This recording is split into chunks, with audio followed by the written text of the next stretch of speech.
Hi viewers, আবারও চলে এলাম নতুন একটা ভিডিও নিয়ে।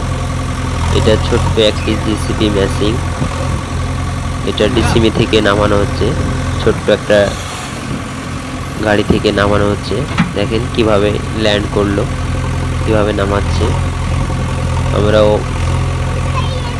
দেখছি, আপনারাও সকলে দেখবেন। সম্পূর্ণ ভিডিওটি দেখার জন্য আপনাদেরকে অনেক অনেক ধন্যবাদ। অবশ্যই লাইক, কমেন্ট, শেয়ার করবেন আর সাবস্ক্রাইব করতে ভুলবেন না। প্রথম দেখে থাকলে অবশ্যই সাবস্ক্রাইব করবেন। এরকম নিত্য নতুন ভিডিও পেতে আমাদের সঙ্গে থাকবেন। আমরা চেষ্টা করব সবসময় আপনাদেরকে নিত্য নতুন ভিডিও দেখানো। অবশ্যই আমাদের সকলে আমাদের সঙ্গে থাকবেন আর আমাদের চ্যানেলটাকে সাবস্ক্রাইব করবেন। আপনাদের ভালোবাসা পেয়ে আমি কিন্তু 1 লক্ষ সাবস্ক্রাইব পার করেছি। কিছুদিন পর প্লে বাটন পাবো, আপনাদের সামনে তুলে ধরবো অবশ্যই। থ্যাংক ইউ ভিডিওটি দেখার জন্য।